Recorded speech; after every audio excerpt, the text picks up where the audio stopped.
Hello, people. Thank you for tuning in. So, I've spent the better part of the last week playing Horizon Zero Dawn for PC, and I'm here today to tell you what I think. Should you buy the game or not? Just a quick disclaimer for you. This review is of the PC version of the game in particular. So I'm not talking about the PS4 version, which, while having lower FPS, I'm sure did have less problems with glitching and optimization, obviously, because it is optimized for the PS4. I would hope it ran better on that hardware. So that you guys can see how the game performs on a variety of hardware, I am going to run it on two different machines. So on the machine with the RTX 2070 Super and a Ryzen 7 2700X, I was getting about 80 FPS, but during the review I'm going to be showing you gameplay so that you can see how the game performed on each of the machines. You guys might be seeing 1650 Ti and think that doesn't exist, and you would be right, it doesn't exist in a desktop variant, but apparently it actually does exist in the Acer Nitro 5 laptop that I'm going to be testing this on. This should be interesting because a 1060 is recommended, so I want to see how it performs on the 1650 Ti, a card that is roughly equal in performance to the 1060, although it is a little lower and we should take that into account. Also, if you guys want to see a full review of that laptop, so in case you're considering buying a gaming laptop, please let me know in the comments. That being said, without further ado, let's get into the review. So here's the settings I use for the build with the RTX 2070 Super. They're all maxed out, as you can see, ultra settings. Firstly, I just want to say this is not a short video, so I'm leaving timestamps down in the description below if you want to just jump to the aspect of the game that you're more interested in. I'm going to start with the optimization of the PC port and how it performs, which there's not much good to say about, but stay tuned because that's not the case with the other parts of the review at all. So this footage was taken at 1080p on the desktop rig with the RTX 2070 Super and a Ryzen 7 2700X, as I've showed you on the specs page. Before I started playing the first time, I just want to mention it did require me to optimize the game to my hardware, which is not something that normally happens, and I don't know what's going on, but Guerrilla Games should fix this because I don't know about you, but when I get a brand new game, I don't exactly want to sit around for 25, 30 minutes as it optimizes. I say, oh, it's finally done downloading, and then launch it up and have to wait another 30 minutes before I can actually play the game. That's a bit of a downer, isn't it? So usually the game would hover around 80 FPS on this card, but when I'm inside of buildings, which is not very common, it's more like 120 FPS average, which is quite respectable. 80s maybe a little bit less than I would have hoped for on a card like this, seeing we're only at 1080p resolution. There's some areas where it just seem especially badly optimized, where the game hovers at around only 60 FPS, and the stutters are also more common in that area, but usually stutters are not a problem. It's just in certain areas where stutters do occur. One big issue is pop-in, which really annoyingly happens right in front of your eyes instead of happening far in the distance like it does in a lot of games. In this game, it happens right next to your character as you're passing, which really takes away from how immersive the experience is. It happened on both my laptop and desktop that I tested it on.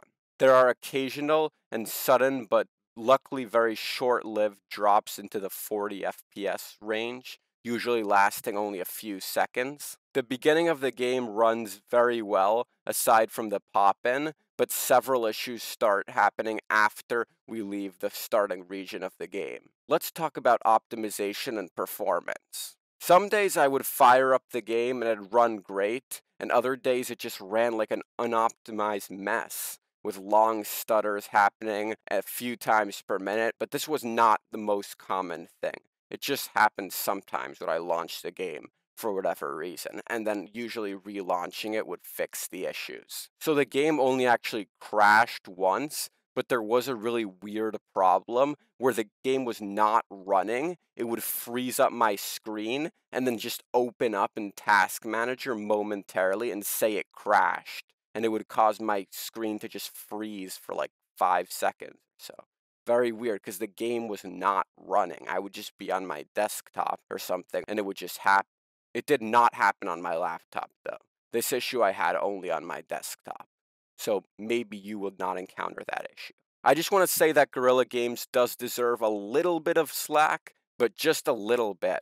Since PC ports don't usually run seamlessly when they come out, the recent Death Stranding PC port being an exception. Still, we would expect some small issues perhaps, but not this bad. This is definitely worse than the average PC port. It's also no Batman Arkham Knight PC port either. There was also an issue where the audio just disappeared in cutscenes at some points, and when that happened, the subtitles, which I was playing with, also disappeared, so it was definitely correlated to the game itself, not to like an audio driver issue or anything like that. I had to restart the game to fix it once, but it only happened once in my whole playthrough, and it's a long game, so it's not a very large problem at all. So there were many different optimization issues of a large variety, but many times they were far between, and they did not really affect my gameplay that much. I honestly was expecting even worse, just given all the bad things I've been hearing about how the game performs. If you want to see anything else in Afterburner that I'm not showing, then please say so in the comments, and I'll include that in my next video. The CPU usage for some reason did not want to come up, but you can usually tell when the CPU usage would be full by the GPU usage not being full. Let's talk about gameplay. So combat with humans is definitely a lot more tedious than combat with machines. Just machines in general are much more fun and interesting to fight, and they require you to improve your skills as they are different in the way they fight fundamentally, while humans are not. There are slightly different enemy types, but still more or less, they are about the same type of challenge every time. This just presents a much less interesting obstacle to you. The reason for that is that machines are satisfying to fight once you are able to master how to fight them. Fighting humans is just sort of spamming roll and shooting arrows at them. They don't have weak spots or anything besides the head like in every game, the way that machines do, which have unique weaknesses and weak spots, both. I just want to say the fact that you need to learn each machine's combat style, it means that you're going to have a great difficulty playing if you don't do that. It's something that you're going to have to spend a long time on, so that's something you're going to want to know. But if you do it, it does become rewarding in the long run to learn how to fight these machines. The variety of machines is just great.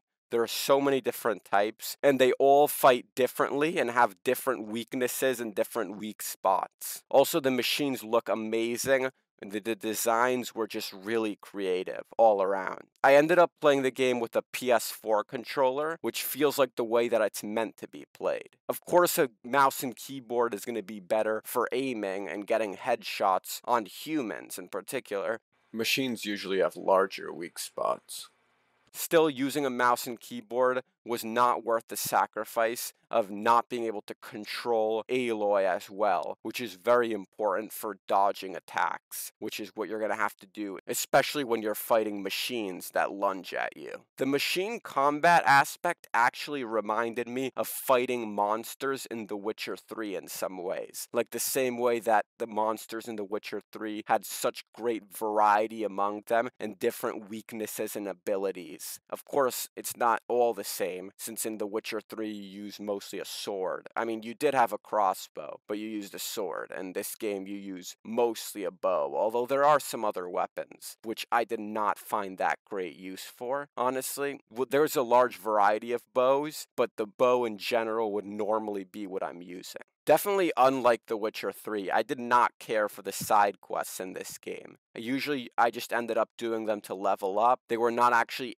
that interesting or fun, unlike the main story, which I will get to later. The RPG mechanics were definitely good, but there wasn't that much that we had not seen before. There was not a whole lot of nuance involved. and a lot of the resource gathering felt unbalanced. Like this one time that I had a great shortage of wire, which is a certain resource that I needed to craft my arrows. And this one shortage just totally crippled me. And I ended up having to buy tons of it from the traders because I would just always run out of it. And that kind of thing is just shows an unbalanced RPG mechanic, but luckily it was not that prevalent for this sort of thing to happen. That wire shortage was an exception. Also, getting stuck in the open world without a mount. There's a lot of mounts in the open world that you can ride, and getting stuck without one is very annoying sometimes, because then you have to find a machine that you can ride, because most of them you can't ride. It felt like, I'm sure a lot of you guys have played Red Dead Redemption 2, whenever you're around the open world and then for some reason you get separated from your horse, and then you have to get back to where you can steal a horse or something without a horse, and you just have to walk, and it takes forever.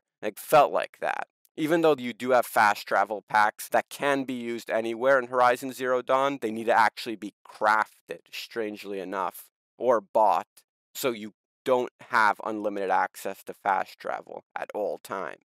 I didn't really like that you had to use your resources to craft fast travel packs, since I sometimes wanted to save those for other things, like some of the same resources that were used in health potions were used for fast travel packs, which I did not really like, since fast traveling is just something that in this game in particular, you're definitely going to want to do. The economy is not that great at time. There's a ton of traders, although they're not everywhere, but there's some things that you cannot buy and that you have to trade for instead, and like the traders will ask for specific things, and if you don't have the specific thing they're asking for, then they're basically useless to you, unless you can go find that more easily than what you originally wanted, which is not always going to be the case. Let's talk about the graphics. The game is so beautiful a lot of the times, minus the pop-in. And this is especially true, of course, if you're able to play at all ultra settings, like I did on my 2070 Super. But this is not going to be the case for everyone, of course. I would even say that at times the visuals rivaled those of Detroit Become Human, especially in cutscenes where there was no pop-in,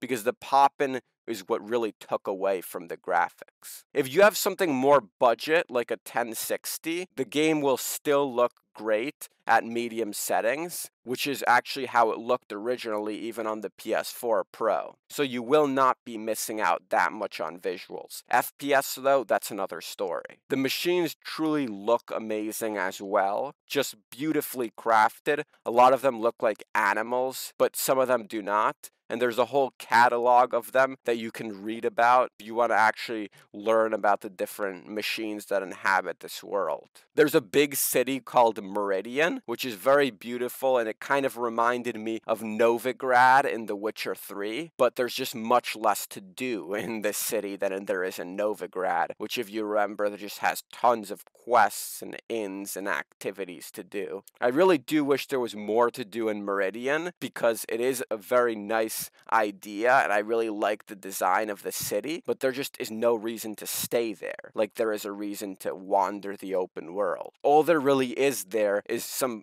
side quests, which are mostly fetch quests, and a ton of traders, which, like I mentioned before, are not always the most useful. Aside from one of the main storylines taking place there, which was a great feature, there was really not that much to do there. This is not exactly graphics, but I'm going to mention it here anyways. The voice acting is really good in this game compared to many other games. This is especially true with a few characters. Actually, the famous actor Lance Reddick, known for playing Lieutenant Daniels in The Wire, is featured in a very important role in this game. Let's talk about the performance on my laptop. Here are the settings I used. As I said before, the laptop has a Core i5-10300H and the GTX 1650 Ti. Because of the laptop screen, unfortunately the game was capped at 60 FPS, but it doesn't really matter since it is actually barely able to hit that, except during cutscenes. This is likely about the performance that you're going to be seeing on your system if you have something somewhat similar to a 1060. As you can see, it's clearly a huge step down from the 2070 Super, but that's to be expected. Much lower FPS barely half of what the 2070 Super is getting, and the game looks worse, but not by much. Let me know if you guys think the same. So even though this is a PC game now, it might not look that much better than the PS4 Pro unless you have a high-end machine, or if you have a mid-range machine and are okay with around 30 FPS, which is something like what this laptop was getting when I tried playing it at ultra settings. So with these mostly medium settings, I actually used the exact settings from the PS4 Pro, which were the original settings. It usually hovers around 50 FPS, with occasional drops into the 30-ish FPS range at the lowest. Like with the 2070 Super, performance varied widely depending on which area I was in, but it very rarely hit 60 FPS outside of cutscenes. There were also very rare but occasional drops below 20 FPS, like starts of cutscenes. So let's talk about the story. You play as Aloy, a tribal outcast raised by her adopted father in this post-apocalyptic future with tribes. She's a likable enough character. The story starts off with like a vague mission, and I did not like it at all at first because it takes a while to pick up, but once it really does, it is just spectacular. And it's full of great characters and a very meaningful plot and a really hateable, evil villain. Once the story ties together, you begin to really learn why the setting of the game is how it is, which makes it much more meaningful. There's some serious implications for us humans involved in the game itself, and it feels sort of like a warning, similar to Detroit Become Human in that way, but less obvious in Horizon Zero Dawn. We've of course come to expect great stories from Sony's first-party titles, but Horizon's main quest at times rivals even The Last of Us, Uncharted 4, and Detroit Become Human. There's a point in the story where many unsolved mysteries begin to appear, and it works to make you really impatient to see how it all ends, and makes you want to continue driving forward in the story. So let's talk about the dialogue choices. The dialogue choices didn't have that big of an impact on the story, but I liked having them because it still let me create a personality for Aloy defined by the choices that I made, and also people react very differently depending on the dialogue choices that I make. Obviously, this does not affect the story to the same degree that something like Detroit Become Humans choices affected the story, but still I'm glad that Guerrilla Games included this part of the game. So, is it worth $50? If you're a big RPG fan and you love stuff like The Witcher 3, you will probably like this. The games do share a lot of things. Horizon has a lot of RPG mechanics, very heavy in that aspect, but still don't interpret this as me saying that this game is The Witcher 3 all over again. The main story might be even better, but just the main story, that's as far as it goes. The gameplay is definitely not, and obviously it's way worse optimized. If you can spare the money and you really like RPGs and this sounds like an interesting game to you, I'd say go for it. But maybe if you only plan on buying one game this month, for example, you might want to think about waiting for Microsoft Flight Simulator, if that's up your alley at all. From what I've seen about the game, it looks amazing. The graphics are just lifelike, and the simulation aspect is supposed to be like flying a real plane. So I'm not a big sim guy, but I'm pretty excited for that actually. If you think that game looks cool as well, then I would wait until that comes out, which is on the 18th of August, to see if maybe you want to buy that instead of Horizon Zero Dawn. If you don't think that you're going to get that much into the whole having to master combat with each type of machine, I don't think you should buy the game, since it's such a big part of the game, and while the story is great, it's not worth paying $50 just for that if you're not going to be enjoying the gameplay itself, which is such a large part of the game in any RPG like this. If you do want to buy the game, but you aren't super impatient to play it, I would wait until most of the bugs are ironed out so that you'd have a better experience, and maybe even a price drop if you're lucky in the somewhat near future. If you've already experienced the game on PS4, don't buy it again unless you really want to experience it in 60 FPS on ultra settings, or if you just don't care like at all about bugs. I know some people care more about that stuff than others. Just gonna throw in some tech news bonus content here. So if you're watching this review, you've probably heard that this game is getting a sequel called Horizon Forbidden West, and it's going to be a PS5 exclusive. I kind of wanted to play the next one, but it's real smart of Sony to get us PC gamers hooked already with Horizon Zero Dawn, and then say, oh, if you want to play the next one, you got to get a PS5. I bet that'll work out well for them with some people buying a PS5, because some people I'm sure really love this game. Honestly, I really think it was foul of Sony to decide to not release this game on PS4, since it's coming out in 2021, which means it's probably going to come out less than 1 year after the PS5 releases, and it should really be a cross-gen title. I have a PS4, and I'd consider buying Horizon Forbidden West if it was coming to PS4. Sony really should give us more than a year to upgrade before making the title only next gen. I guess it's just that since Sony's expected to do so well with the PS5, Sony can get away with doing this. Let's talk a bit about the DualSense controller. For those of you who don't know, that's going to be the PS5 replacement for the DualShock 4 controller. I just want to talk about how it pertains to the sequel of this game, Horizon Forbidden West. I heard that they are going to be making the controller such that when you press the triggers, it actually responds differently depending on the game you're playing. So to my understanding, if you're playing Horizon Forbidden West, when you press the triggers to draw your bow, it would actually feel like you're drawing a bowstring. So the further back you pull the trigger, the more resistant it is, which is a really cool feature. I think that's going to feel great. It would be awesome if in shooters they made the trigger actually feel like a gun trigger. I really hope we see some great implementation of that. So that's about it today. Thank you guys so much for watching. Please leave a like, comment on what you want to see in the next video, and subscribe to my channel.